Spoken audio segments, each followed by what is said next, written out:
오늘 함께 보실 하나님의 말씀은 신약성경 사도행전 6장 8절에서 15절까지 말씀입니다. 신약성경 사도행전 6장 8절에서 15절까지 말씀입니다. 6장 8절에서 15절입니다. 우리 한 절씩 교독하며 읽겠습니다. 제가 먼저 읽겠습니다. 그때 제자가 더 많아졌는데 헬라파 유대인들이 자기의 과부들이 매일의 구제 스데반이 은혜와 권능이 충만하여 큰 기사와 표적을 민간에 행하니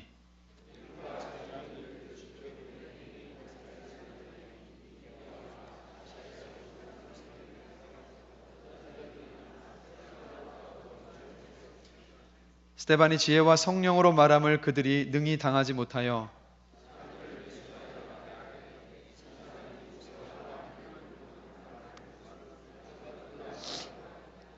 백성과 장로와 서기관들을 충동시켜 와서 잡아가지고 공회에 이르러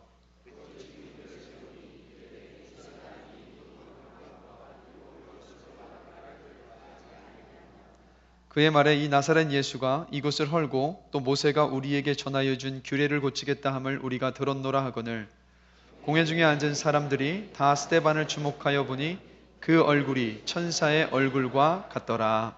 아멘. 같이 자리에 앉으시겠습니다.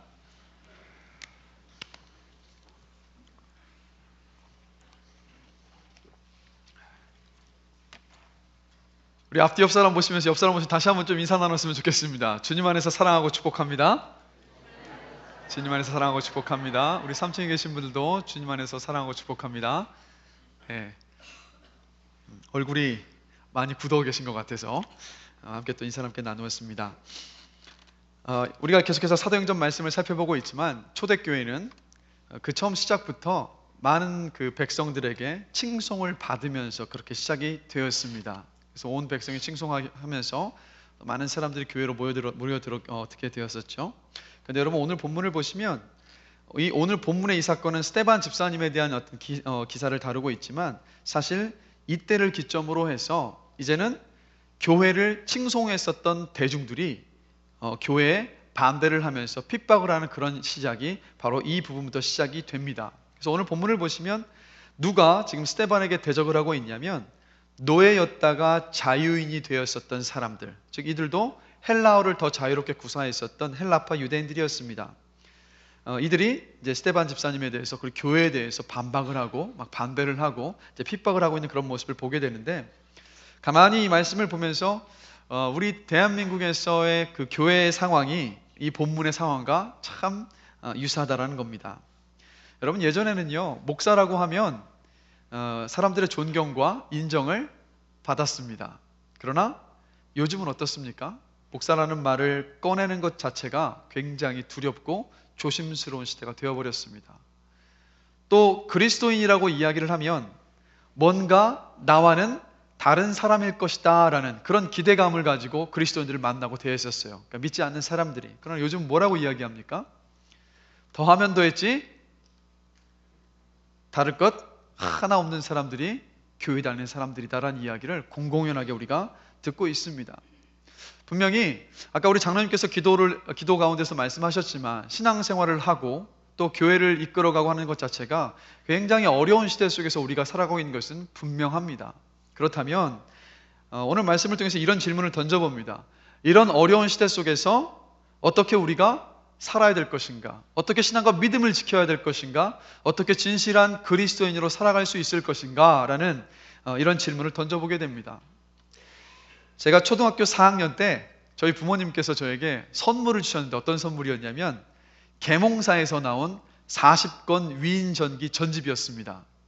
그래서 그 전까지는 어떤 책을 읽었었냐면 이렇게 얻은 책들이 있죠. 그래서 그림 같은 거 별로 없고 두툼해서 글자들만 많았었던. 근데 책을 워낙 좋아하다 보니까 뭐 그런 책들도 참 재밌게 읽었었는데 그러다가 책은 좀 꽤 두꺼웠지만 총천연석의 그 사파가 들어가 있는 위인전기 40권을 받았는데 너무 기쁜 거예요.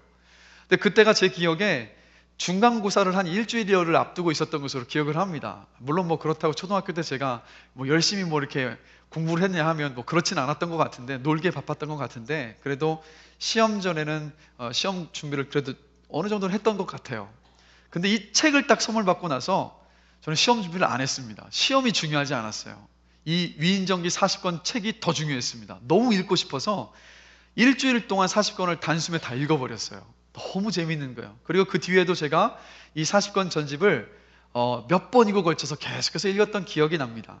그래서 그 어릴 때 위인 전집을 읽으면서 제 마음속에 정말 갖게 되었던 생각들이 있어요. 제 마음에 특별히 와닿는 어떤 위인들을 보면, 예를 들면 이순신 장군의 위인 전을 읽으면서 제 마음에 이런 생각을 가졌습니다. 나도 나중에 자라면 이 이순신 장군처럼 훌륭한 리더십을 가지고 나라를 이끌어갈 수 있는, 정말 나라를 사랑하는 그런 사람이 되고 싶다. 또 이런 마음을 가졌었고, 베토벤의 위인전을 또 읽으면서는 여러분 아시는 것처럼 베토벤은 마지막에 이 귀가 다 멀어버렸습니다. 그런데 베토벤은 그런 가운데에서도 음악을 향한 그 열정과 집념 안에서 포기하지 않고 들리지 않는 가운데에서 교향곡을 작곡한 사람이에요.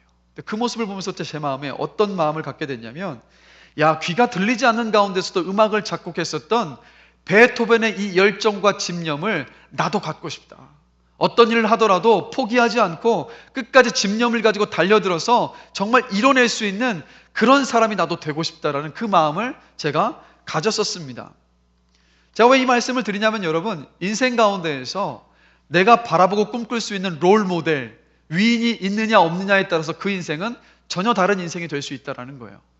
그렇다면 여러분, 신앙생활 가운데에서도 저와 여러분들에게는 우리가 본받고 따를 수 있는 롤 모델이 있어야 해요. 그래서 그 롤 모델을 바라봤을 때, 이럴 때는 이렇게 어려운 데를 이겨나갔구나.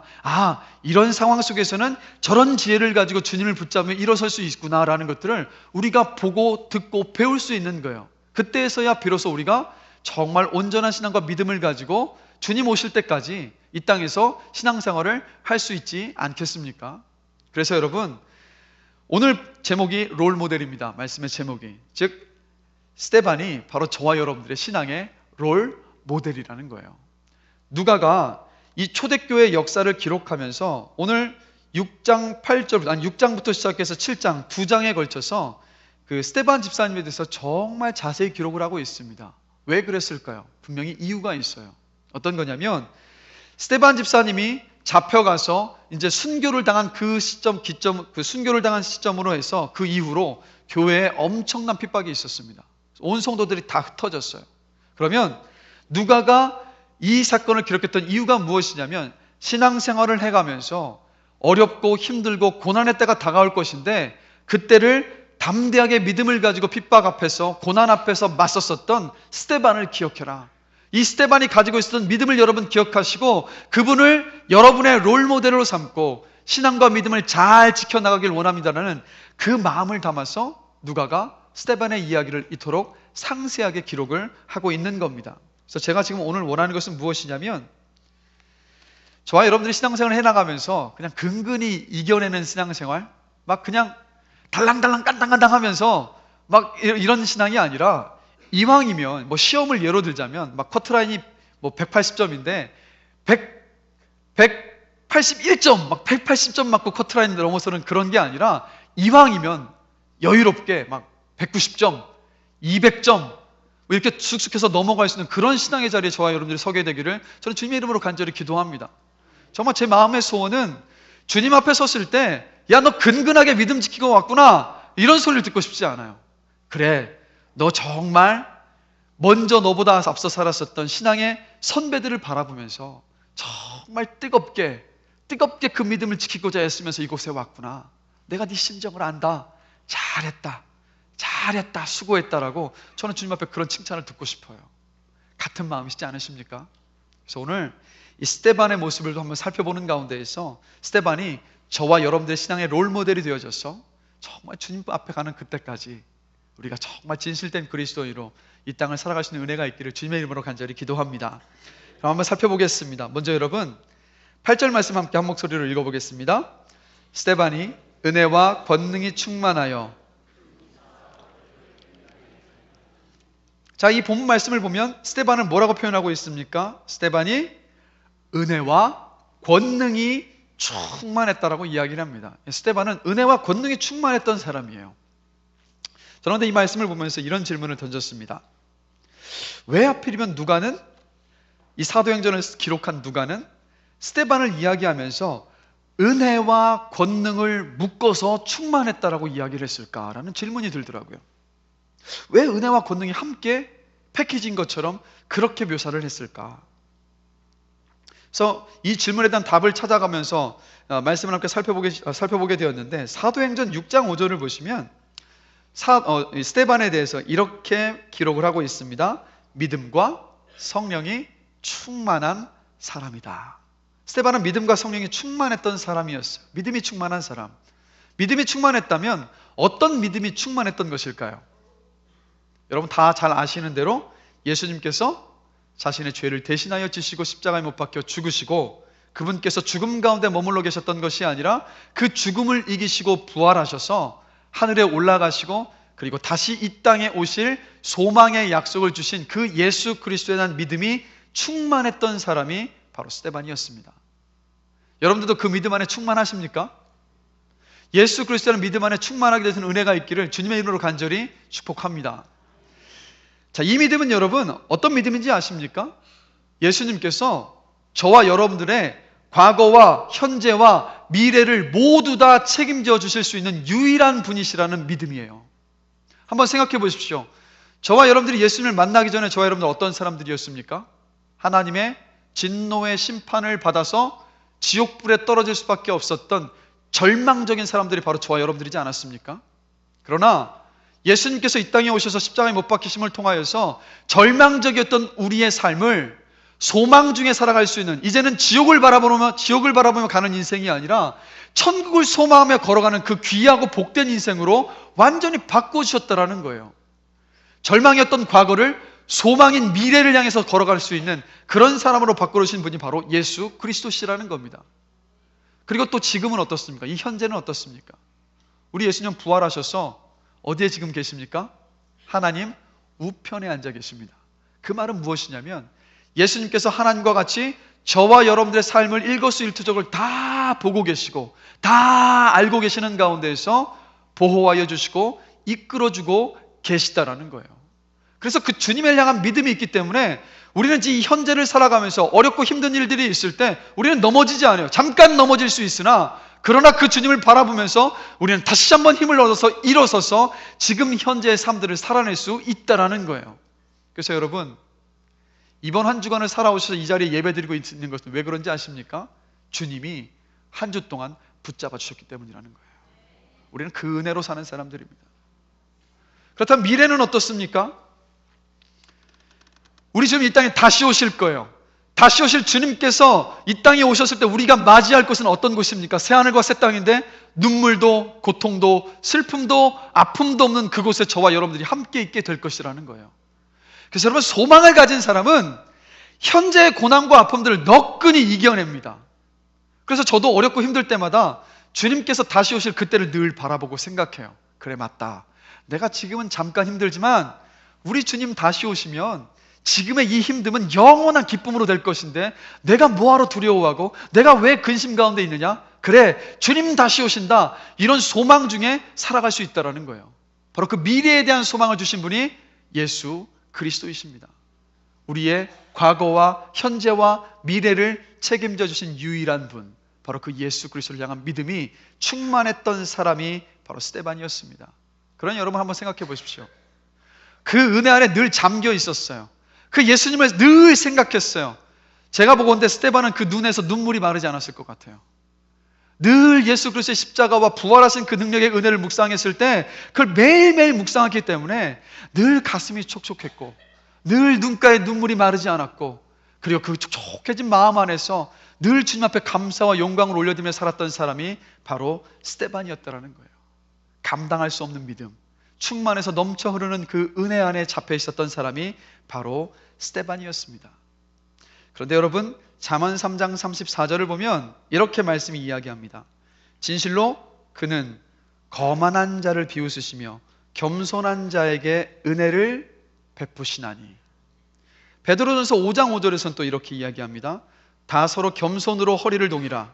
하나님은 교만한 자를 대적하시되 겸손한 자에게는 은혜를 주시노니라. 제가 왜 이 말씀을 드리냐면, 여러분, 스데반이 은혜가 충만한 사람이었다라는 것은 스데반이 겸손한 사람이었다라는 거예요. 겸손했기 때문에 주님께서 그 은혜를 넘치도록 부어주셨던 거예요. 자신의 연약함과 부족함과 잘못과 그리고 죄인됨을 솔직하게 고백할 수 있었던 진실하게 겸손한 사람이 바로 스데반이었습니다. 자신의 부족함을 알고 인정하는 겸손했던 사람이었기 때문에 은혜를 입었고, 동시에 자신의 부족함을 늘 보면서 주님을 의지했고 주님의 도우심을 구했던 사람이 스데반이었어요. 여러분, 바울이 질병을 몸에 안고 있었습니다. 그래서 성경학자들은 뭐라고 보냐면, 가장 많은 경우는 이제 간질을 앓고 있었다라고 보고, 두 번째로는 눈에 치유되지 않은 어떤 안질, 굉장히 불편하게 만드는 안질을 가지고 있었을 것이다라고 신학자들은 많이 봅니다. 근데 많은 경우 간질을 가지고 있었다라고 보는데, 그래서 이 바울이 그 병을 고쳐달라고 3번을 간절히 기도했습니다. 그러나 우리 주님은 그 기도에 응답해 주지 않으셨어요. 아니, 응답해 주셨죠. 병을 고치는 것으로 응답해 주신 것이 아니라 그 병을 그대로 안고 살아가도록 그렇게 응답을 해 주셨습니다. 그러면서 하나님께서 바울에게 고린도 후서 12장 9절을 보면 그 병을 그대로 안고 가게 하시면서 이렇게 말씀을 하셨습니다. 내 은혜가 너에게 족하도다.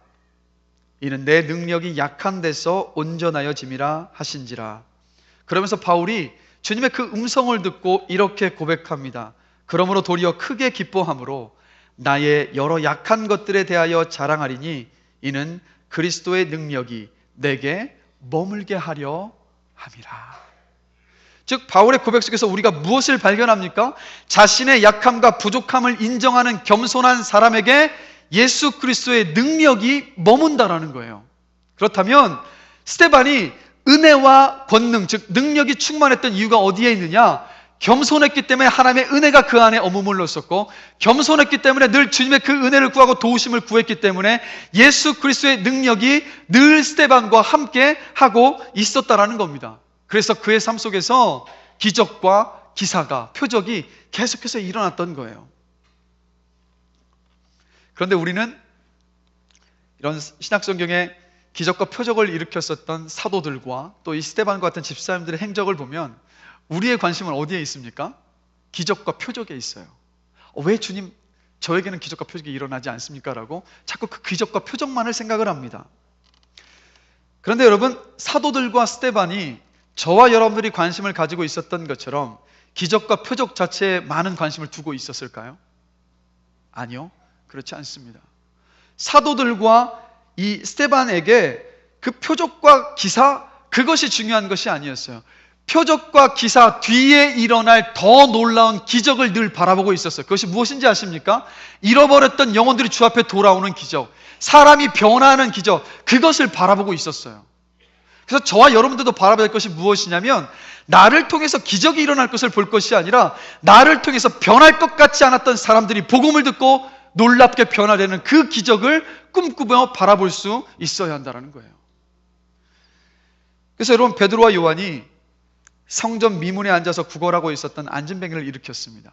근데 그 안진뱅이를 일으킨 기적은 어디에서부터 시작했냐면, 바로 주님께 받은 그 은혜가 너무도 감사한 가운데에서 안진뱅이를 그냥 지나칠 수 없었던 베드로와 요한 안에서 흘러나왔던 바로 사랑과 긍휼함 때문이었어요.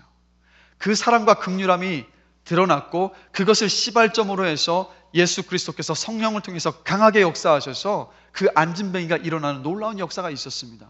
그래서 그 역사를 통해서 수많은 사람들이 주님을 믿고 돌아오는 놀라운 기적이 있었다라는 거예요. 그래서 여러분,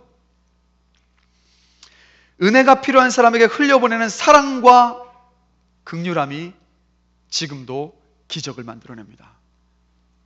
사랑과 긍휼함은 어디에서 나오냐면, 나를 사랑하사 나를 구원하여 주신 예수 그리스도의 은혜, 하나님 아버지의 그 은혜를 깊이 묵상하며 그것을 인정하며 체험하는 그 자리에서 사랑과 긍휼함이 저와 여러분들에게서 흘러나온다는 거예요.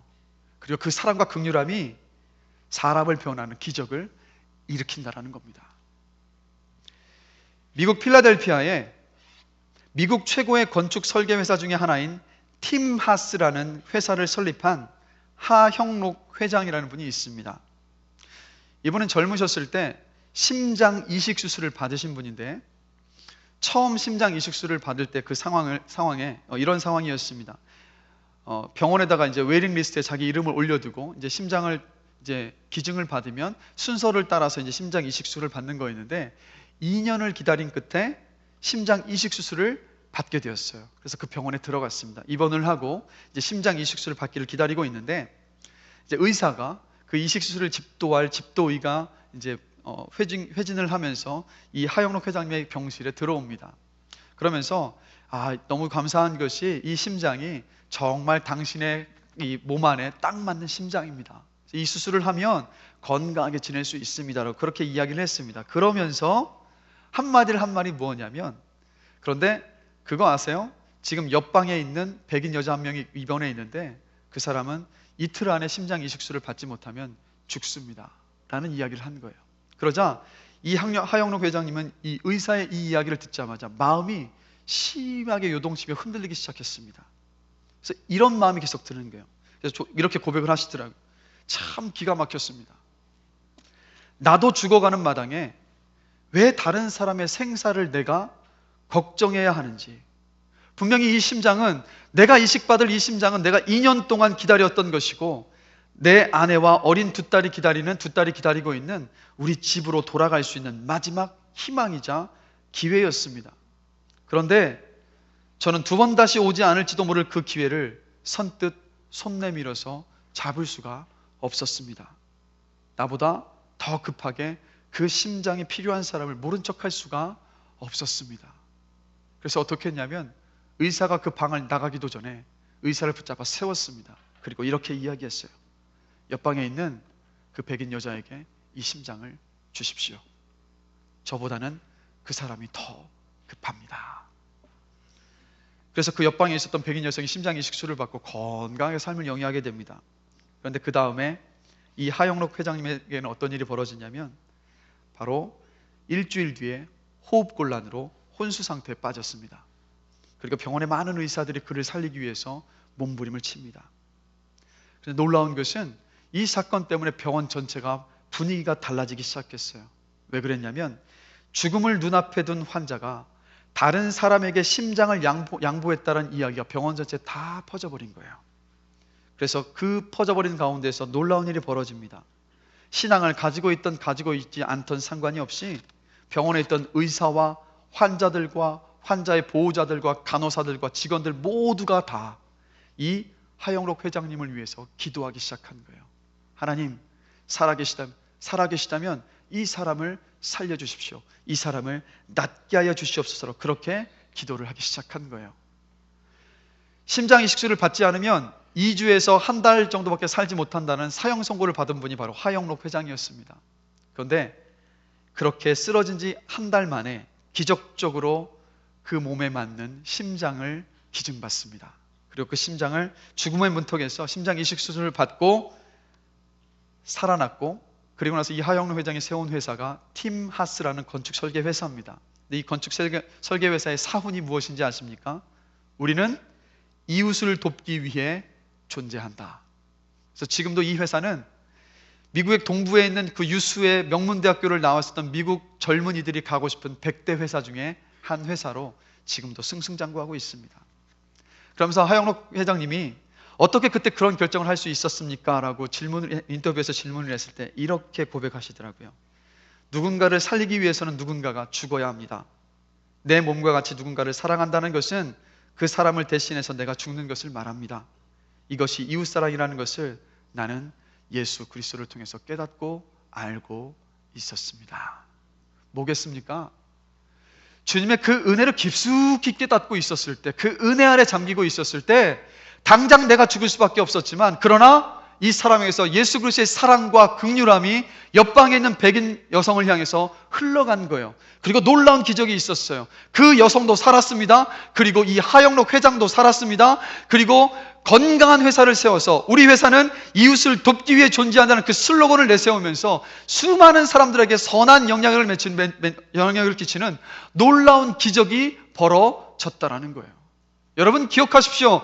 은혜 안에 잠겨 있어서 예수 그리스도의 그 사랑과 긍휼함이 저와 여러분들을 통해서 그 긍휼함과 은혜가 필요한 사람에게 흘러갈 때, 그 사랑을 필요하는 사람들에게 우리의 사랑이 그들에게 전해질 때 그 자리에서 하영록 회장님에게 일어났었던 놀라운 삶의 기적이 벌어진다라는 것입니다. 그것이 예수님의 뜻이고 그것이 하나님의 방법이라는 거예요. 그래서 제가 여러분들에게 간절히 부탁드리고 싶은 것은, 권면하고 싶은 것은 무엇이냐면, 그리스도의 사랑과 그 은혜를 일주일 내내 잊고 계시다가 이곳에 와서만 떠올리지 마시고 매일의 삶 속에서 그 은혜를 곱씹으시고 그 은혜 안에 잠기게 되시길 주님의 이름으로 간절히 기도합니다. 그것만이 저와 여러분들의 삶 속에서 사랑과 긍휼함이 흘러가고 기적을 볼 수 있는 유일한 능력이라는 겁니다. 여러분 꼭 기억하십시오. 그리스도의 십자가를 늘 바라보시고 늘 묵상하시고, 그래서 제가 원하는 것은 여러분의 눈가에 그 은혜 때문에 눈물이 마르지 않게 되기를 원합니다. 그래서 우리 효민교회 성도님들 누구를 만나더라도 이렇게 됐으면 좋겠어요. 손을 딱 잡으면서 인사를 나누는데 주님의 사랑 때문에 너무 기쁘고 감사해서 오늘도 나 너무 눈물이 많이 나요. 그럼 또 받아주시는 분도, 권사님도 그러셨어요. 나도 오늘 아침에 애들 다 학교 보내고 남편 다 회사에 다 보내고 있는데 홀로 앉아서 말씀을 보며 십자가를 생각하는데 나 같은 사람을 구원해준 주님의 그 은혜가 얼마나 감사하든지 나도 너무 많이 울었어요. 주님의 사랑이 너무 크고 놀랍죠.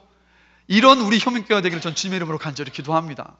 물론 지금도 그런 교회라는 것은 알고 있습니다.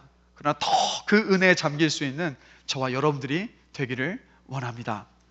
그런가 하면 두 번째로, 스데반은 지혜와 성령으로 자신을 대적하는 사람들에게 맞섰던 사람이에요.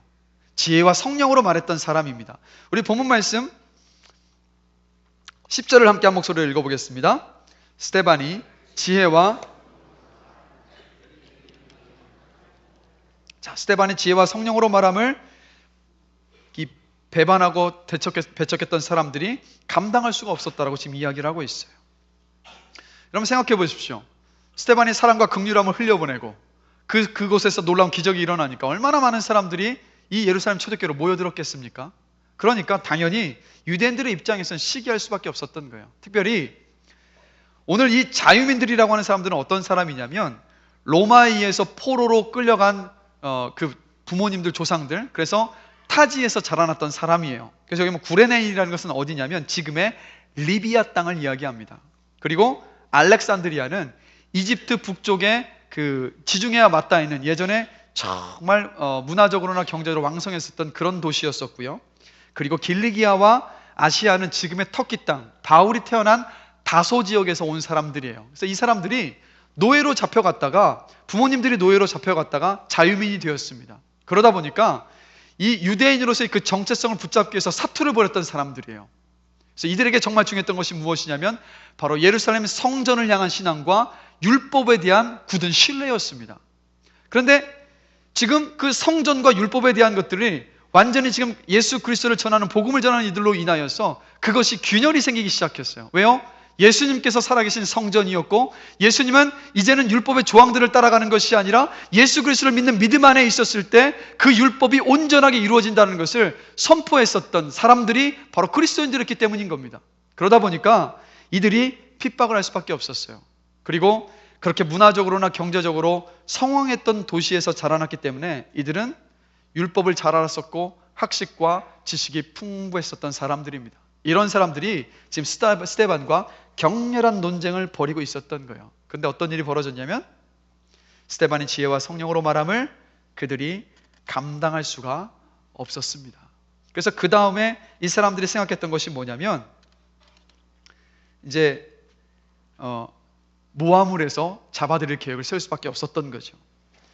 사실 여러분, 이 스데반이 지혜와 성령으로 말할 수 있었던 것은 예수님께서 약속해 주셨던 것이 아주 신실하게 이루어진 사건이었습니다. 누가복음 21장을 보면 예수님께서 뭐라고 말씀하시냐면 너희가 복음을 전할 때 대적하는 사람들이 있을 것이다. 그러나 그때마다 내가 너희에게 약속한 보혜사 성령을 통하여서 어떤 말을 할 것인지를 내가 지혜를 다 알려줄 것이다 라고 예수님께서 그 약속을 해주셨는데 바로 그것이 신실하게 스데반의 삶 속에서 이루어졌던 겁니다. 여러분, 이것을 기억하셔야 돼요. 주님의 약속의 말씀은 한 치의 오차도 없이 변함없이 틀림없이 이루어집니다. 자, 여러분들이 기도 가운데서 말씀을 읽는 가운데서 받으셨던 약속의 말씀을 여러분 끝까지 붙잡으십시오. 그것은 반드시 이루어집니다. 여러분에 대해 이루어지지 않는다면 여러분의 후손에 대해 가서라도 반드시 이루어진다는 그 믿음을 가지고 주님을 붙잡고 걸어가게 되시길 주님의 이름으로 간절히 축원합니다. 그래서 여러분, 이 본문을 함께 생각을 해보면 현재 우리나라가 스데반이 반대하는 사람과 맞닥뜨렸던 그 시대와 너무도 흡사하다라는 겁니다. 그렇죠? 우리가 뭐 교회에 대해서, 복음에 대해서, 예수님에 대해서, 하나님에 대해서 이야기를 하려고 하면 얼마나 많이 반발이 옵니까? 그러다 보니까 그런 날선 비판을 너무도 많이 받는 시대이다 보니까 갈수록 신앙을 지키는 것이 어려워지고 있고, 어느 곳에 가든 저와 여러분들은요, 우리가 가지고 있는 신앙과 믿음을 변호해야 할 상황들이 참 많이 생깁니다. 앞으로 점점 많아질 거예요. 그래서 여러분, 저와 여러분들이 정말 필요한 것이 무엇인지 아시겠습니까? 바로 스데반의 지혜와 성령으로 말하는 것이 저와 여러분들에게 너무도 필요한 시대 속에서 살아가고 있는 거예요. 그래서 우리가 간절히 바라야 될 기도장이 무엇인지 아십니까? 하나님 아버지, 스데반과 같이 지혜와 성령으로 내가 가진 진리와 믿음을 담대하게 변호할 수 있는 그 은혜를 저에게 허락하여 주시옵소서라는 이 기도가 너무도 필요하다는 거예요. 그래서 시편 111편 10절을 보면 말씀이 이렇게 이야기합니다. 여호와를 경외함이 지혜의 근본이라. 그의 계명을 지키는 자는 다 훌륭한 지각을 가진 자이니 여호와를 찬양함이 영원히 계속되리로다. 아멘. 이 말씀에서 무엇을 말합니까? 말씀 그대로 한번 띄워주시겠어요? 시편, 좀 전에 안 띄워졌었나요? 이 말씀을 보면 여호와를 경외하는 것이 지혜의 근본이라고 이야기합니다. 무슨 말이겠습니까? 지혜의 근원이 여호와를 경외하는 거예요. 그럼 여호와를 경외하는 것이 무엇일까요? 바로 하나님의 말씀을 지키는 것, 주의 계명을 지키는 것이 바로 여호와를 경외하는 겁니다. 그렇다면 하나님의 말씀이 성경에서 말하는 대로 살아가는 것이 바로 지혜라는 거예요. 여호와를 경외하는 것이 지혜의 근본이고, 경외한다는 것이 하나님의 말씀에 순종함으로 살아가는 것이 경외하는 것이기 때문에 지혜라는 것은 다른 것이 아니라 말씀대로 이 땅을 살아가는 것이 바로 지혜였습니다. 바로 지혜라는 거예요. 자, 여러분, 스데반의 지혜는 단순히 말주변이 좋고 논리적으로 탁월했었던 그 차원이 아니었습니다. 스데반의 그 지혜는 어떤 것이었냐면 실제로 그 말씀대로 이 땅을 살아갔었던 삶이 뒷받침되어 있었던 바로 실제였던 거예요. 그래서 그가 말하는 말 한마디 한마디가 힘이 있었어요. 아주 간결했습니다. 단순했습니다. 그러나 단호함과 확신이 담겨 있었던 거예요. 그래서 대적하는 사람들이 맞설 수가 없었던 거예요. 그래서 여러분들 한번 생각해 보십시오. 여러분들이 어떤 사람들과 이야기를 나눌 때 무엇에 가장 확신을 가지고 대화 나누실 수 있으십니까? 머릿속으로만 알고 있는 것이 아니라 알고 있던 것을 내 삶 속에서 실제로 살아내고 있는 것에 대해서는 저와 여러분들은 흔들림이 없어요. 그렇지 않습니까? 아주 단호해요. 이렇습니다라고 이야기합니다. 군더더기가 필요가 없어요. 바로 스데반이 그랬던 거예요. 그래서 여러분, 지혜라는 것은 다른 것이 아닙니다. 하나님의 말씀을 읽고 그 말씀대로 순종하는 단순함에서 나오는 것이 바로 이 세상에 맞서는, 그 세상을 넘어설 수 있는 지혜라는 거예요. 그래서 제가 간절히 원하는 것은 저와 여러분들이 주의 말씀을 대할 때 토를 달지 않고 단순하게 그 말씀에 순종함으로 이 땅을 살아갈 수 있는 은혜가 있기를 주님의 이름으로 간절히 축원합니다. 시편 119편 98편을 보면 말씀이 이렇게 이야기합니다. 주의 계명들이 항상 나와 함께함으로 그것들이 나를 원수보다 지혜롭게 하나이다. 여러분, 말씀을 붙잡고 말씀대로 단순하게 살아가는 저와 여러분들을 아무리 대적하는 사람이 온다 하더라도 그 사람들은 저와 여러분들을 무너뜨릴 수 없습니다. 왜요? 그 말씀이 내 삶 속에서 실제화되고 있기 때문에, 그것을 내 몸소 삶 속에서 구체화되면서 경험하며 살고 있기 때문이라는 거예요. 그런데 참 안타까운 것은 무엇이냐면 그리스도인은 우리의 관심이 주의 말씀을 순종함으로 그래서 세상이 감당할 수 없는 지혜를 가지고 가는 그 삶에 있지 않을 때가 많다라는 겁니다. 재물과 돈과 명예와 성공에 더 많은 관심이 가 있을 때가 많아요. 이곳에 관심이 가 있으니까 말씀을 가까이 하지 못합니다. 말씀을 가까이 하지 못하니까 순종해야 할 하나님의 뜻이 무엇인지를 도무지 알 길이 없어요. 그러다 보니까 저와 여러분들의 삶에 지혜가, 우리를 대적하는 사람들 앞에 담대하게 맞설 수 있는 그 지혜의 능력이 꽃을 피울 수가 없는 거예요. 결국 세상과 구별이 되지 않고 세상의 문매를 맞습니다. 조금만 기독교에 대해서 내가 믿고 있는 진리에 대해서 반박해오는 말이 들어오면 벌벌벌 떨면서 위축될 수밖에 없는 거예요. 다시 한번 제가 간절히 원하는 것은 말씀을 읽고 깨달은 대로 단순하게 그냥 순종하며, 그래서 지혜의 능력이 저와 여러분들의 삶의 풍성에 임하게 되기를 주님의 이름으로 간절히 기도합니다. 여러분, 라이언 일병 구하기라는 영화를 아십니까? 예전에 나온 영화죠. 그 영화는 라이언이라는 그 젊은 병사가 세계 제2차 대전에 참전을 해서 노르망디 상륙작전에 참전을 하면서 독일이 장악하고 있었던 프랑스 땅에 들어갔습니다. 근데 어떤 문제가 있었냐면 이 라이언의 형들 3명도 똑같이 군에 입대를 했는데 그 세계 제2차 대전에서 형들이 모두가 다 전사했어요.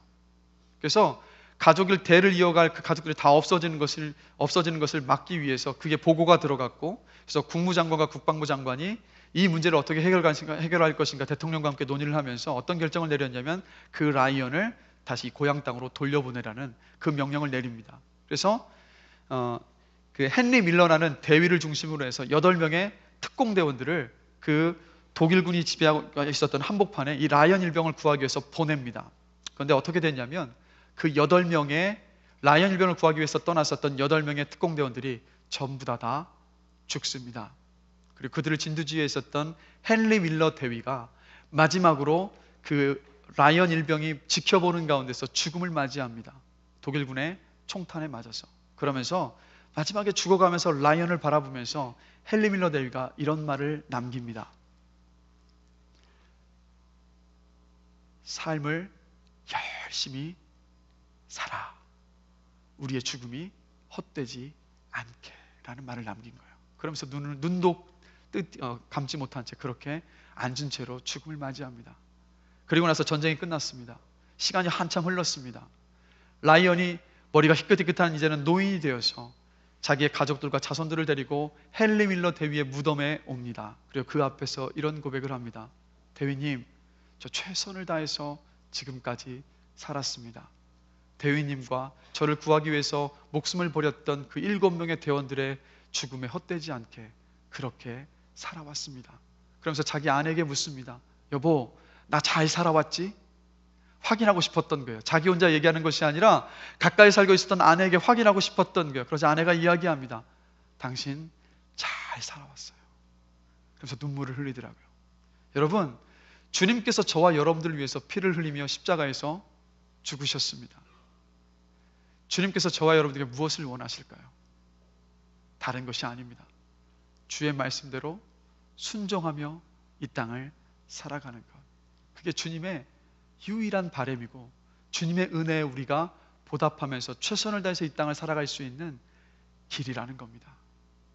그리고 그 순종함 속에서, 말씀의 순종함 속에서 오늘 스데반이 보였었던 지혜와 성령의 충만한 삶이 저와 여러분들에게 구현되어진다는 겁니다. 자, 여러분, 주의 말씀 앞에서 늘 주의 말씀 앞에 서시고 그리고 그 말씀에 순종함으로 이 땅을 살아가셔서 우리가 주님 앞에 섰을 때 떳떳한 모습으로 서게 되기를 원합니다. 그리고 더불어서 저와 여러분의 삶 속에 정말 지혜와 성령의 충만함이 스데반과 같은 그 놀라운 기적이 맺혀질 수 있게 되기를 주님의 이름으로 축원합니다. 그런가 하면 마지막으로 여러분, 스데반은 하나님의 이끄심과 인도하심을 끝까지 신뢰했던 사람입니다. 여러분, 자유민들이 스데반과 논장에서 도저히 이길 수 없다는 것을 깨달았습니다. 그래서 오늘 본문을 보시면 그들이 결국 선택한 방법은 뭐냐면 사람을 매수해서 거짓을 꾸며서 스데반을 법정에 세웁니다. 거짓 제목이 스데반에게 걸려 있었어요. 하나는 성전을 욕되게 하는 것, 즉 성전을 허물어 버리겠다고 했었던 그런 아주 하나님의 이름에 먹칠을 하는 말도 안 되는 소리를 전합니다라는 제목 하나와, 또 하나는 율법을 바꾸는, 하나님께서 모세에게 주셨던 율법을 바꾸고자 하는 아주 허무맹랑한 것들을 전하고 있다라는 그 거짓 죄목을 뒤집어 씌워서 법정에 서게 됩니다. 그리고 스데반은 알고 있었어요. 하나님의 그 성전, 예루살렘 성전과 그리고 모세를 통해서 주었던 그 율법을 훼손시키는 것이 나중에 어떤 결과를 맞이하는지 스데반은 알고 있었어요. 뭐냐면 돌에 맞아 죽는 것이라는 것을 분명히 알고 있었습니다. 그런데 여러분, 여러분 같으시면 이렇게 억울하게 법정에 서셨어요. 그리고 이것이 만약에 무죄로 감면돼 무죄가 판결되지 않으면 돌에 맞아서 죽을 수밖에 없는 상황입니다. 여러분 어떻게 하실 것 같으십니까? 저 같으면요, 그 자리에서 변호사를 당장 선임해 주십시오. 나는 죄가 없습니다. 억울합니다. 막 분노를 표출하면서 그 법정에서 소란과 난리를 다 필 것 같아요. 아마 비슷하시지 않겠습니까? 아니신가요? 표정들 보고 나는 아닌데 이런 심정들이. 저는 그럴 것 같아요. 근데 정말 놀라운 것은 여러분, 스데반은 그 상황에서 그렇게 하지 않았다는 거예요. 15절 말씀 우리 함께 한 목소리로 읽어보겠습니다. 공회 중에 앉은 사람들이 그 얼굴이 천사의 얼굴과 같더라. 이게 무슨 말이겠습니까? 죽을지도 모르는 위기의 상황이에요. 억울하고 답답하고 분노가 치밀어오는 상황입니다. 근데 그의 얼굴을 지켜봤을 때 천사와 같은 얼굴이었어요. 무슨 뜻이겠습니까? 두려움도 없고 분노도 없고 평온함과 기쁨과 뭘로 표현할 수 없는 그런 어떤 그 가운데 앉아 있었다는 거예요. 구약성경 출애굽기를 보면 모세가 하나님을 만나고 올 때마다 이렇게 기록이 되어 있습니다. 그 얼굴에 광채가 나서 수건으로 얼굴을 가리웠더라. 무슨 말입니까? 하나님의 임재 속에 있었을 때 세상의 모든 걱정과 근심과 염려들은 문제될 것이 하나도 없다는 거예요. 왜요? 하나님께서 다 그것을 초월하신 분이시니까, 그것을 다 이겨내시는 분이시니까. 즉 스데반이 천사와 같다는 것은 무엇이냐면 그 순간에조차도 여호와 하나님께서, 살아계신 하나님께서, 부활하사 하나님의 우편에 앉아 계신 예수 그리스도께서, 나의 구주되시고 주인 되신 그분께서 지금 내 곁에 함께하고 계시다라는 것을 믿고 있었고 느끼고 있었다는 거예요. 그러면서 더 나아가서 무엇을 붙잡고 있었냐면, 내가 비록 죽을지도 모르는 이 상황 가운데 있지만 그러나 이 이후에 벌어질 일들이 주의 손길 안에 있고 주의 뜻 안에서 이루어질 것이라는 그 소망 중에 있었던 거예요. 그래서 그 얼굴이 천사와 같이 보였을 수밖에 없었다는 겁니다. 시편 33편 13절은 이야기합니다. 여호와께서 하늘에서 굽어보사 모든 인생을 살피시며, 아멘. 잠언 16장 9절입니다. 사람이 마음으로 자기의 길을 계획할지라도 그의 걸음을 인도하시는 이는 여호와시니라. 아멘. 잠언 19장 21절입니다. 사람의 마음에는 많은 계획이 있어도 오직 여호와의 뜻만 완전히 서리라. 스데반은 이후에 있을 모든 일들이 여호와의 뜻과 손길 안에 있음을 알고, 그리고 설사 자기가 죽는다 하더라도 하나님의 뜻이 자신을 통해서 이루어질 것을 소망 중에 확신하며 붙잡고 있었던 겁니다. 그래서 여러분, 예수를 믿는다는 것이 무엇인지 아십니까? 이제 내 인생이 내가 정한 방향으로 가는 것이 아니라 하나님께서 정한 방향으로, 그 목적지로 가고 있다는 것을 믿는 것이 바로 예수를 믿는다는 말의 의미입니다. 그 방향과 목적지를 하나님께서 정하셨기 때문에 그저 우리는 그때를 소망으로 붙잡으며 걸어가고 있는 사람들인 거예요. 그 사람들이 바로 그리스도인이요, 그렇기 때문에 고난과 핍박과 아픔들이 오는 그 앞이 보이지 않는 그 깜깜한 터널 속을 지나고 있는 가운데에서도 그리스도인들은 소망을 잃지 않습니다. 흔들리지 않아요. 천사와도 같은 그 얼굴을 가지고 세상에 궁금할 수밖에 없는, 어떻게 이 사람은 이 상황 가운데서 웃을 수 있지? 어떻게 이 사람은 이 가운데서도 이렇게 평안할 수 있지?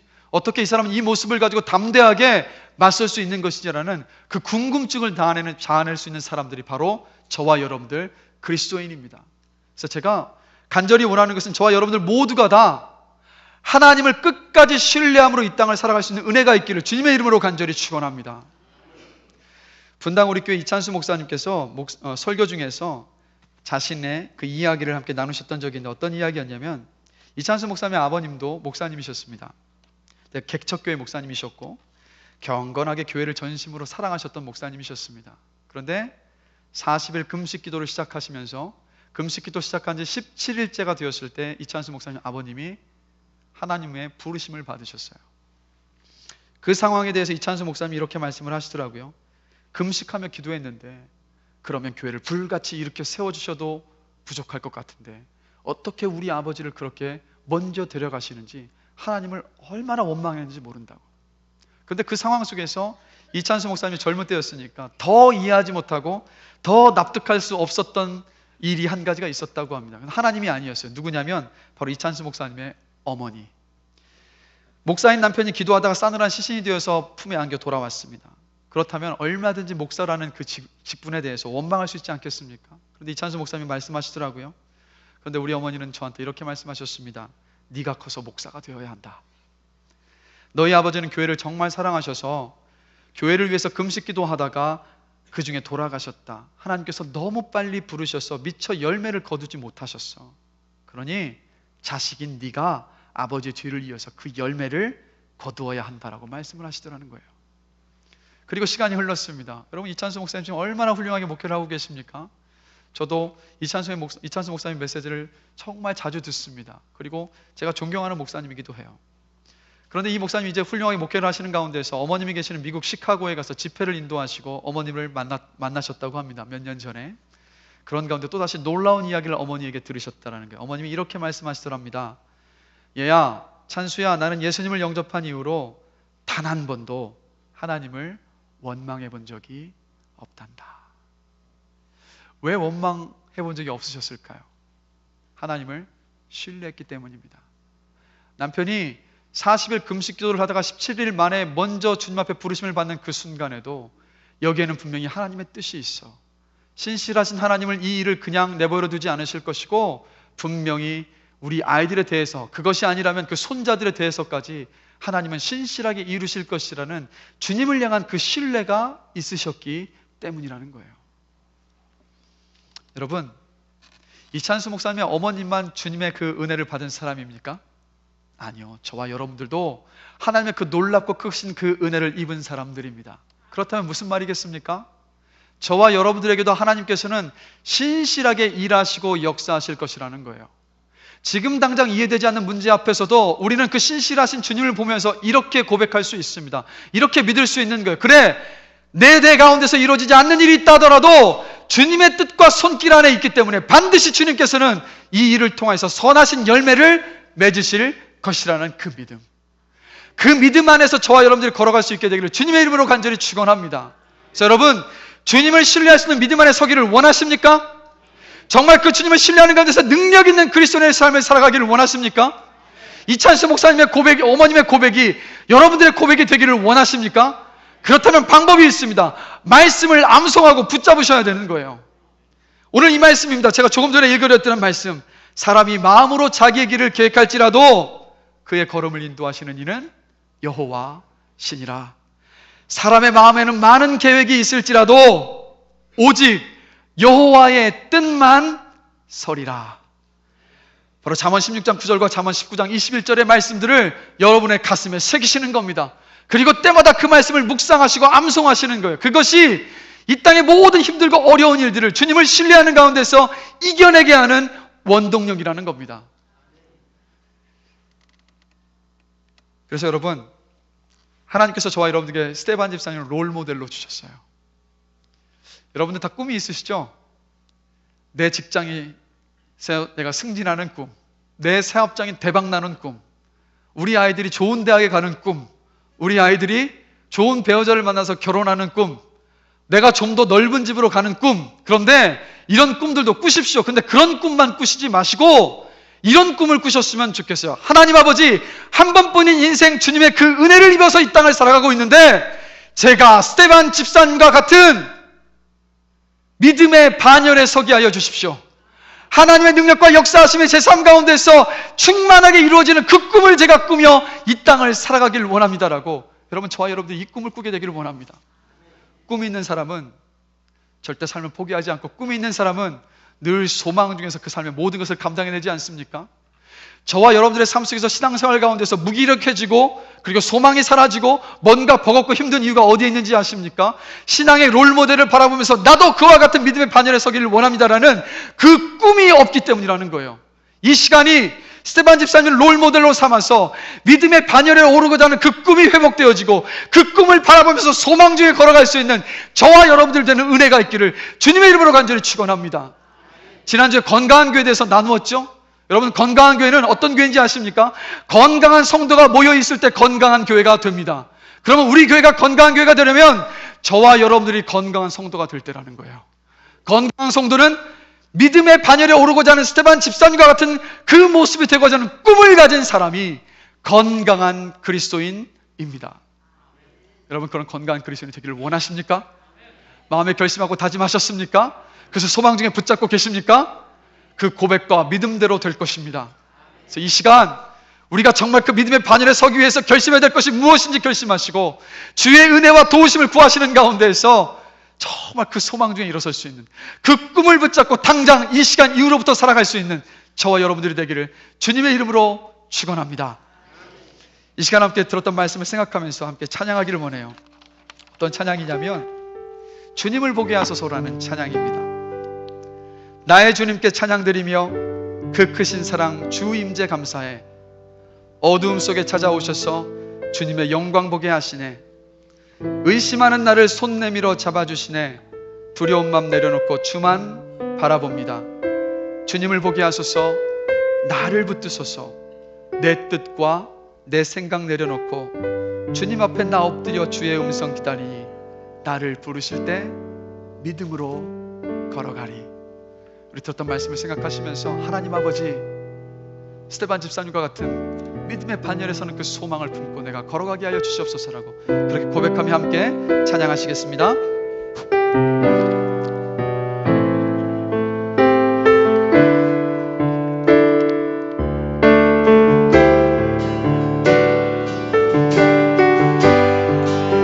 나의 주님께 찬양드리며 나의 주님께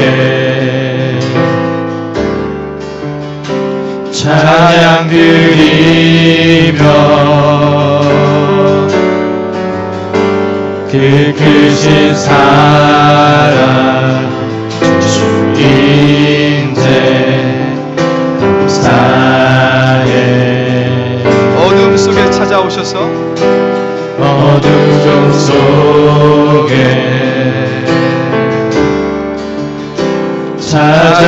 찾아오셔서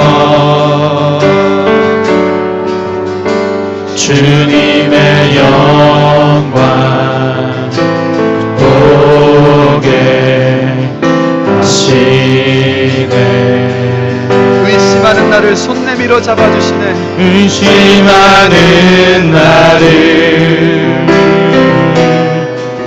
손 내밀어 잡아주시네.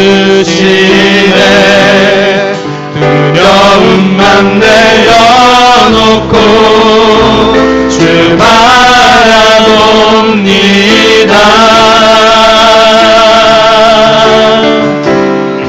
주님을 보게 하소서. 나를 붙드소서. 내 뜻과 내 생각 내려놓고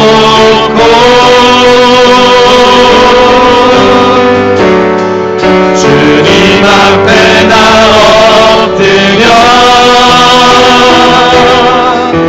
주의 음성 기다리니 나를 부르실 때 믿음으로 걸어가리. 주님을 보게 하소서. 나를 붙드소서. 주님을 보게 하소서. 나를 붙드소서. 내 뜻과 내 생각 내려놓고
우리 시간 들었던 말씀을 붙잡고 함께 기도하기를 원합니다.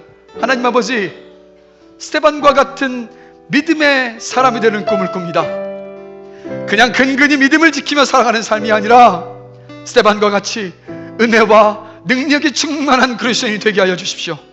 지혜와 성령으로 충만하여서 세상 사람들 앞에 언제고 당당하고 자신 있게 서서 복음을 증거하며 설 수 있는 그리스도인이 되기를 원합니다. 하나님을 끝까지 신뢰하며 어떤 상황 속에서 흔들림이 없이 천사와도 같은 얼굴을 가지고 세상 사람들이 나를 바라보았을 때 궁금증을 유발할 수밖에 없는 그런 그리스도로 이 땅을 살아가게 하여 주시옵소서라고, 여러분 이 꿈을 꿉니다. 이 꿈이 내 삶 가운데 이루어지게 하여 주시옵소서라고 그 간절한 마음으로 주님 앞에 잠시지만 뜨겁게 기도함으로 나아가시겠습니다. 다 같이 기도하겠습니다. 사랑하는 많으신 하나님 아버지, 오늘 말씀을 통하여서 우리가 정말 스데반을 우리 인생의 롤모델로 주심에 감사합니다. 스데반 집사님 우리 가운데 롤모델로 주셨던 것은 우리가 그 믿음의 반열을 바라보며 그 꿈을 꾸며 이 땅을 살아가는 우리에게 주셨음을 고백합니다. 하나님, 우리가 우리 사랑하는 믿음의 손들을 모두 다 근근히 믿음만 지키며 이 땅을 살아가는 인생이 아니라 스데반과 같이 은혜와 능력이 충만한 그리스도인이 되어져서 예수님의 세상과 긍휼함을 이 땅에 필요한 사람들에게 흘려보내는 가운데서 기적을 보는 놀라운 인생이 되게 하여 주시옵소서. 지혜와 성령으로 충만하여서 세상 사람들 앞에 언제고 당당하게 서서 복음과 예수 그리스도와 하나님의 변함에 증거하는 귀한 그리스도 될 수 있도록 주님께서 우리를 도와여 주시옵소서. 하나님 아버지, 끝까지 하나님을 신뢰하는 가운데에서 어떤 상황 속에서도 흔들림이 없이 주님을 붙잡고 내 인생 가운데서 이루실 놀라운 주님의 자신과 계획하시는 우리가 꼭 걸어갈 수 있는 우리 모두가 될 수 있도록 주님께서 우리를 도와여 주시고 반면에 감당을 주앞에 부끄럽고 나아갑니다. 오늘 이 예배 시간을 통해서 결심하고 선포하며 타격했던 모든 것들을 이 시간 기도함으로 내어놓고 주 앞에 기도함으로 나아가오니 예배를 마친 이 시간 이후부터 주님께서 우리의 삶 가운데 역사하여 주셔서 스데반 집사님을 인생의 롤모델로 삼아서 믿음의 꿈을 꾸게 하여 주십시오. 신앙의 꿈을 꾸며 이 땅에 살아가게 하여 주시옵소서. 그래서 우리 사랑하는 성도들 한 번도 빠짐없이 정말 스데반 같은 믿음의 반열에 서게 하여 주시고, 이렇게 믿음의 반열에서 건강한 성도를 모은 우리 교회가 건강한 교회, 주의 능력과 역사하시는 살아있는 교회, 세상에 정말 하나님의 서심을 증거할 수 있는 아름다운 교회가 될 수 있도록 건강한 교회가 될 수 있도록 주여 축복하여 주시옵소서. 감사합니다. 예수 그리스도의 이름으로 기도드립니다. 하나님 아버지, 참 힘들고 어려운 때가 많아서 믿음을 지키기 어려운 우리들에게 스데반과 같은 인생의 롤모델, 믿음의 선배를 주심에 감사합니다. 이 시간 말씀을 나누는 가운데서 하나님 아버지, 우리가 우리 신앙의 롤모델인 스데반과 같은 그 믿음의 반열에 서기를 원한다는 그 꿈을 주님 앞에 선포하며 고백했습니다.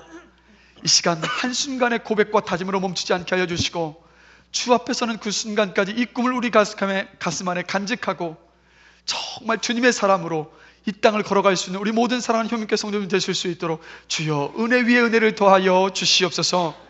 다짐하며 결심하며 선포했었던 모든 기도의 제목들이 이 시간 예배를 마친 그 시간부터 우리의 삶 가운데 뿌리내리게 하여 주시고, 우리의 삶 속에서 놀라운 기적과 역사를 볼 수 있는 하나님 아버지 그 은혜를 우리 모두에게 허락하여 주시옵소서. 힘들고 어려운 그 시간들마다 주님 우리 곁에 함께 하여 주셔서 성령이여 우리가 주님 앞에 꿨던 이 꿈을 기억하게 하여 주시고 우리를 붙잡아 주셔서 정말 주를 바라보며 주님 앞에 서는 그 순간까지 이 꿈을 이루어갈 수 있는 우리 모두가 될 수 있도록 주여 축복하여 주시옵소서. 감사합니다. 예수 그리스도의 이름으로 기도드렸습니다. 아멘. 우리 찬송가 569장 함께 부르시면서 준비하신 헌금 하나님 앞에 드리시겠습니다.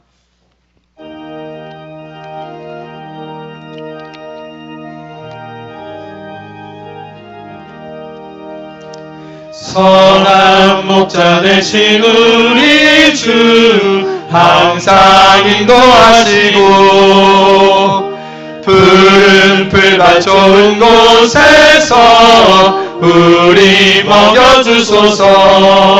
선한 목자 구세주여 항상 인도하소서. 선한 목자 구세주여 항상 인도하소서. 양의 문이 되신 예수여 우리 영접하시고 길을 잃은 양의 무리를 항상 인도하소서.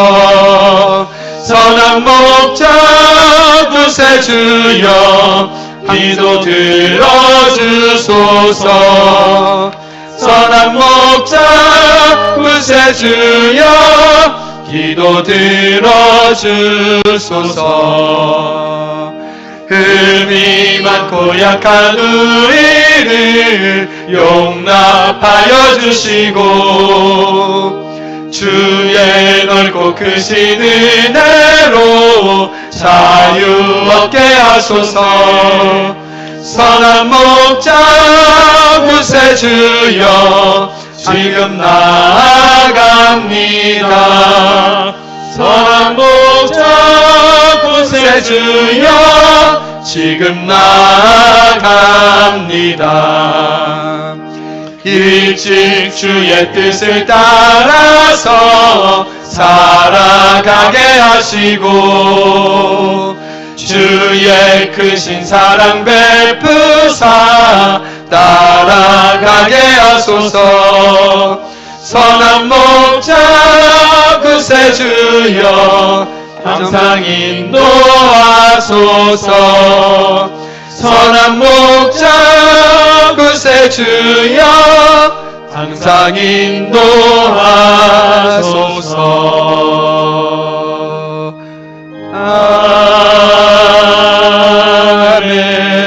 아멘. 들으신 헌금 위해서 잠시 기도하시겠습니다. 사랑과 은혜가 풍성하신 하나님 아버지, 지난 한 주간의 삶을 눈동자와 같이 보고 계시며 지켜주시며 우리의 인생을 이끌어준 그 은혜에 감사와 영광을 올려드립니다. 우리 사랑하는 성도들 한 분 한 분들 주님께서 함께해 주셨던 그 은혜에 너무도 감사해서 주님 앞에 이렇게 헌금을 드립니다. 이 헌금 주님께서 기쁘게 받아주시고 주께서 홀로 영광 받아 주시옵소서. 하나님 아버지, 지금 이 시대가 다 쓰고 살기에도 참 어려운 시대입니다. 그러나 우리 사랑하는 성도님들, 내가 지금 누리고 있는 모든 물질들이 다 주님의 것임을 고백하며 주님 앞에 11조의 헌금을 주님 앞에 드렸습니다. 하나님 아버지, 정말 이 가정들마다 주님께서 은혜를 더하여 주셔서 이 땅을 살아가면서 꾸어줄지언정 꾸지 않는 인생이 되게 하여 주시고 또 이웃을 돕고 하나님의 일을 하기에 부족함이 없도록 주님께서 넘치도록 은혜를 부어주시기를 간절히 간구하며 주님 앞에 기도합니다. 또 하나님 아버지, 감사 헌금을 드린 분들이 계십니다. 감사한다는 것이 어떤 것이겠습니까? 주님께서 내 인생 가운데 개입하여 주셨고 내 삶 가운데 은혜를 주셔서 주의 살아계심을 고백하는 것이 바로 감사의 헌금입니다. 하나님 아버지, 감사 헌금 드린 분들 한 분 한 분 곁에 주님께서 함께 하셔서 은혜가 마르지 않게 하여 주시고 늘 주님께서 역사하신 그 역사하심을 영의 눈을 열어서 늘 바라보게 하셔서 감사가 주님 앞에 서는 그 순간까지 끊이지 않게 하여 주셔서 그 생이 정말 주님 앞에 기쁨이 되고 영광 돌리게 부족함이 없는 귀한 생이 될 수 있도록 주님께서 축복하여 주시옵소서. 또한 선교헌금과 건축헌금과 주정헌금도 주님 앞에 드렸습니다. 하나님 아버지, 정말 이 헌금이 쓰이는 곳을 통해서 복음이 땅끝까지 증거되게 하여 주시고 이 지역을 섬기는 가운데서 우리 교회가 정말 이 지역사회 가운데서 예수 그리스도의 살아계심을 증거하며 이 사회에 칭찬을 받을 수 있는 건강하고 아름다운 교회 될 수 있도록 주여 축복하여 주시옵소서.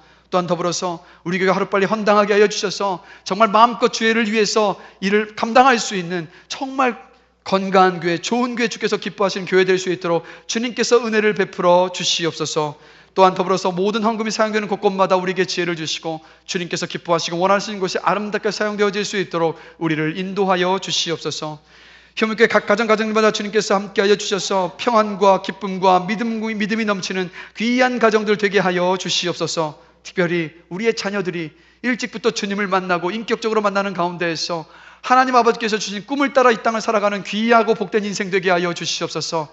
세상의 꿈과 세상에서 이야기하는 것들을 따라가는 인생이 아니라, 그것에 휩쓸려가는 인생이 아니라, 나는 주님의 사람입니다. 나는 주님께서 주신 꿈을 따라 살아가는 사람입니다. 나는 세상과 구별된 사람입니다. 나는 주의 영광을 위해서 살아가는 사람이라는 믿음의 고백을 하게 하여 주시고, 그 삶이 그로 말미암아서 주님 앞에 영광이 되고 이 세상 가운데서 하늘의 별과도 같이 빛나는 아름다운 인생, 수많은 사람들에게 선한 영향을 끼치는 복된 인생 될 수 있도록 우리의 자녀들을 주여 축복하여 주시옵소서. 또 수능을 준비하는 수험생들이 있습니다. 지진으로 인하여서 일주일 연기된 가운데에서 또다시 그 컨디션을 조절하고 마음속에 불안한 가운데 있을 것입니다. 그러나 주님께서 그 마음을 사로잡아 주시고 평안한 가운데 함께 해주시고 남은 시간 가운데서 최선을 다하고 정말 주님께서 이때까지 노력하고 했었던 것만큼 그 실력을 마음껏 발휘하기에 부족함이 없도록 주께서 붙잡아 주시옵소서.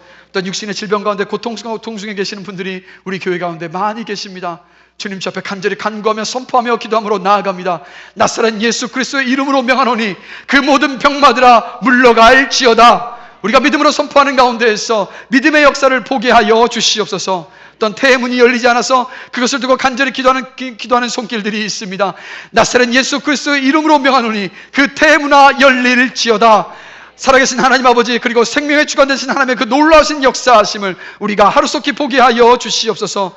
또한 더불어서 믿지 않는 남편과 가족을 위해서 눈물로 기도하고 계시는 분들이 있습니다. 자녀를 위해서 눈물로 기도하고 계시는 분들이 있습니다. 하나님 아버지, 그 마음이 실족하지 않게 하여 주시고 믿음과 신뢰함 가운데서 주님께서 나의 기도를 들어주시고 반드시 응답하여 주신다는 그 확신 가운데서 끝까지 기도하게 하여 주시옵소서. 이미 하나님 앞에는 그 기도가 응답되었음을 신뢰하게 하여 주시고 하나님의 때에 신실하게 이루어질 것을 믿음으로 바라보게 부족함이 없도록 주께서 붙잡아 주시기를 간절히 간구하며 주 앞에 기도함으로 나아갑니다. 마지막으로 주 앞에 구하는 것은 우리 모두가 다 복음의 증거자가 되게 하여 주시옵소서. 이 시대가 아무리 어렵다고 하지만 복음을 전하는 자가 없이는 주님을 듣고 만날 수 있는 사람이 없음을 기억하게 하여 주시옵소서. 우리만 은혜를 누리는 것이 아니라 복음을 담대하게 증거하며 하나님의 살아계심을 증거할 수 있는 우리 사랑하는 모든 혐의교회 식구들 될 수 있도록 주여 은혜 위에 은혜를 더하여 주시옵소서. 감사합니다. 예수 그리스도의 이름으로 기도드렸습니다. 아멘.